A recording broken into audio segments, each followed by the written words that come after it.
And now we have Florence and Danielle, who have been deeply passionate about works on paper for quite some time, and I was wondering if you would like to tell us about your collection and how this all began. Exactly that, because we are not collectionneurs. Oh oui, en français c'est plus simple pour moi. Mais on n'est pas collectionneur. In fact, you are not born a collector. You become a collector because then you build up a collection and people say, yes, you are a collector, but it is not a profession, it is a passion. And this passion comes to you little bit by little bit via different meetings. I already had some works of I had already collected certain things. For example, I had a whole collection of dinky toys when I was a little boy, and I collected things that were not necessarily artistic things. My grandfather collected watercolors, so I used to he hung those watercolors on the walls of my bedroom. I also then became a landscape architect, so I became interested in drawing, and drawing can be the origin of everything in the world and in time. So you start buying, you meet artists, you go to galleries, you meet the curators of museums, and little bit by little bit you become more and more crazy. A little bit like artists. So it happens more or less naturally. And at some point your collection becomes coherent, and at this point you become a collector. We created a foundation in 1996. It enabled us to organize 25 exhibitions on various topics by various artists. The foundation is 40 kilometers from Paris, so not very accessible. It's not easy for the public in general. We have got an exhibition of drawings in Paris now, and we meet artists on average 20 per year, and we choose 3 in order to give a prize. This drawing prize, the Guerlain drawing prize, has been given out for 13 years now. This is the 13th year. There is a selection committee with 3 members of institutions, public institutions, and 3 members that come from the private world. And those 6 people choose the artists that will compete for the prize. We do not accept that artists put forward their works. The artists must have exhibited in France at some point in one of the French institutions, and the link cannot be only one specific gallery. So it is easier to work if you have a link with museums. Then we have a jury that is made up of collectors, private collectors from France and from abroad, and this jury changes every year. At this point in time, we are looking for the artists in order to find out which one will get the prize in December 2019. And the 3 artists that will have met the jury there will be a winner that will be announced on 3rd of March 2020.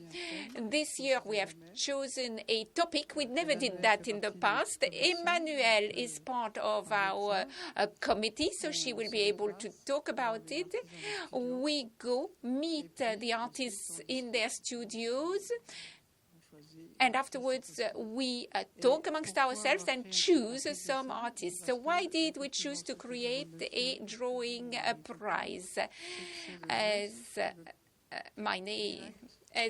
the gentleman said, what is really important is the link between the hand, the pens, and the paper.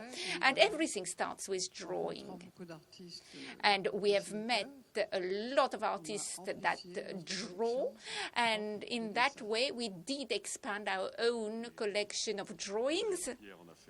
Yesterday, we went to Edinburgh in order to meet an artist. This was a quick return flight, but it was most interesting, quite beautiful.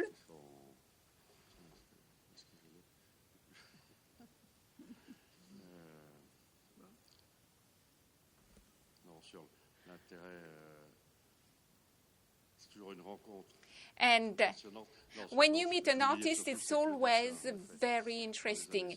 In the 70s and 80s, drawings practically disappeared from art schools and from galleries because video started to develop. But drawings have made a comeback, and now people realize that drawings help with video, with creation in general, with sculpture, obviously.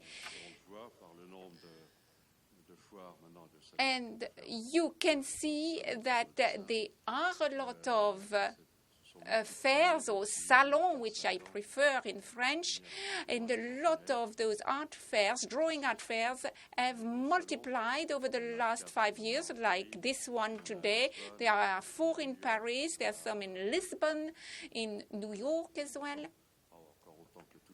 Not as many as other types of art fairs that take place almost every week, but it is interesting to note that those drawing fairs are getting more numerous. And it is not, obviously, people tend to say that drawings are less expensive than paintings or sculpture. What you must remember is that with a drawing, you have something that is fragile, that you cannot hang just anywhere. To preserve it, you must have a certain level of temperature, certain level of light. So you cannot put a drawing you have acquired anywhere in a room because, for example, the sun will fade it away completely. The drawing is a fragile thing, but your relationship with the paper is extremely sensuous and very close. And I would add that our life is subdivided in 3, the foundation, the drawing prize, and our own collection, which has expanded over the years. And when you have over 1,200 drawings in your own environment, it becomes complicated. So when Alfred Bachmann left the Modern Art Museum in Paris, we decided to give to the Pompidou Center 1,200 drawings. And people said to us, well, why didn't you keep them? Why didn't you sell them? Well, no, because there at the Pompidou Center, the drawings are being seen. Some of the drawings have traveled to other museums in Europe, and we hope in the US and in the rest of America in the future. what is important to us is that the Pompidou Center did get interested in our collection because we had created series of drawings of various artists, and they like that. We carry on collecting, and obviously we will give away that collection at some point in the future. We are doing the same thing. We are building series of drawings from various artists, and we have series of drawings of artists from all over the world, which is interesting for all sorts of museums. And it is much more interesting to have those drawings exhibited in museums rather than keeping everything at home. We haven't got enough space, enough of what is needed to keep those drawings. And when you have 1,500, 2,000 of them, we have got, there will be an exhibition in Sweden, there will be one in Denmark, there will be one in Lambertina on the 10th of October, and obviously there is the Pompidou Center, and we are delighted that Albertina decided to ask for this collection. And then there will be Pushkin in Moscow. So what we are looking for next is the US. I was wondering if I might ask you, having had all of this experience and recounting this explosion of drawing, and of course we all came of age in the 60s and 70s when there was a break, as you very clearly delineate, and conceptual art was beginning and video was beginning, and although having said that, now we're looking back at the art that was produced at that time, and there is very interesting works on paper. But how do you feel this rejuvenation of drawing has suddenly, in the world where we're all connected on our iPhone to all of these visual photographic images, do you find it interesting, and in what way, that drawing has suddenly burst again on the scene with fairs and salons and artists from all over the world working on paper? Can you speak a little bit to that and your intuition? Je crois que ça vient, en fait, ce réintérêt vient des artistes eux-mêmes. That is reappearing comes from the artists themselves. The artists suddenly found their own origins. Again, they understood that you can go via drawing to create a work of art. And of course, drawings are so varied these days. And also the size of drawings have got bigger. Like Alexander Mio's very large-scale drawing. Like Munro, the price of drawings also increased consequently. But there is a passion. The young artists want to express themselves, and we know quite a lot of young artists that only draw. This is interesting to see this evolution. We don't know why it is happening. They've changed the landscape. They use the drawings as a basis for videos, for example. But there is a return to drawing. And you have had artists that have used drawings mixed with videos.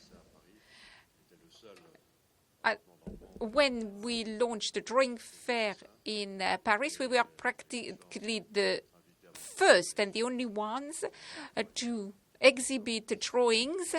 Then we created the prize 13 years ago.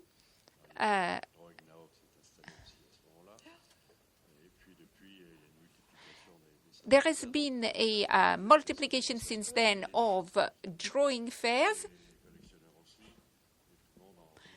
There are more collectors, and the two are linked.